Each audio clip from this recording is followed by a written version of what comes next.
Breaking news. Eluru జిల్లా జైల్లో మహిళా ఖైదీ శాంతకుమారి అనుమానాస్పద స్థితిలో మృతి చెందింది. జైలు గదిలో ఆమె ఆత్మహత్యాయత్నం చేయగా ప్రభుత్వ ఆసుపత్రికి తరలిస్తుండగా మృతి చెందినట్టు సిబ్బంది చెబుతున్నారు.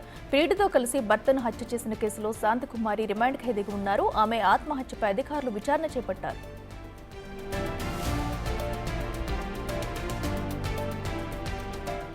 ఇదే అంశంపై మరింత సమాచారం మా ప్రతినిధి సాగర్ అందిస్తారు.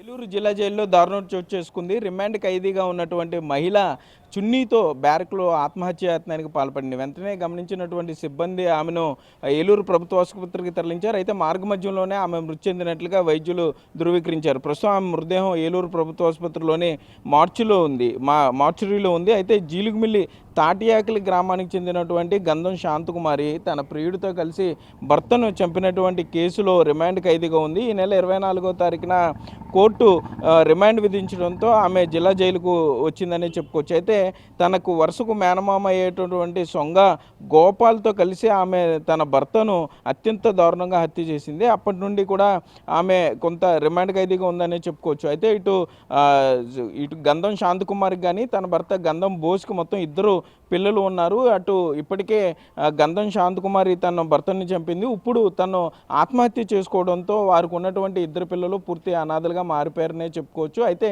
గంధం శాంతకుమారి అసలు ఎందుకు ఆత్మహత్యకు పాల్పడింది, తన బ్యారక్లోండి ఎప్పుడు బయటకు వచ్చింది, అసలు ఆమె చున్నీతో ఆత్మహత్యకు ఎందుకు పాల్పడాల్సి వచ్చింది అనే దాని మీద పూర్తి స్థాయిలో అధికారులు అయితే దర్యాప్తు చేస్తున్నారని చెప్పుకోవచ్చు. జిల్లా జైలు అధికారులు కూడా సీసీ కెమెరాలను వెరిఫై చేస్తున్నారు. ఆమె ఉదయం ఎన్నింటికి లేచింది, నిద్ర లేచిన తర్వాత బయటికి ఎన్నింటికి వెళ్ళింది అనే దాని మీద. అయితే తోటి ఖైదీలు మాత్రం ఆమె బాత్రూమ్ కంటూ బయటకు వచ్చినట్లుగా అయితే అధికారులకు చెప్పినట్లుగా మనకు సమాచారం అందుతుంది. అనంతరం ఆమె అక్కడ ఉన్నటువంటి చున్నీ కానీ చీరతో కానీ ఆమె ఆత్మహత్యకు పాల్పడింది అనే దాని మీద మనకి సమాచారం అందుతుంది. అయితే గంధం శాంతకుమారి రిమాండ్ ఖైదీగా ఉంది. ఆమెను ఈ 4 రోజుల్లో ఎవరు కలిశారో, ఆమె ఆత్మహత్యకు ఎందుకు పాల్పడింది, ఒకవేళ ఆమె భయపడిందా తన గ్రామానికి సంబంధించింది కానీ, లేకపోతే తన భర్త తరపు బంధువులు ఏమైనా చేస్తారని భయపడిందా, లేకపోతే పరువుకు సంబంధించి, అంటే ఇప్పటికే తన భర్తను చంపిన కేసులో ఆమె రిమాండ్ ఖైదీగా ఉంది కాబట్టి పరువుకు సంబంధించి ఆమె బాధపడుతూ పశ్చాత్తాపంతో ఈ పనిచేసిందా అనే దాని మీద కూడా పూర్తి స్థాయిలో, అంటే ఇప్పటికే ఆమె మొబైల్ పోలీసుల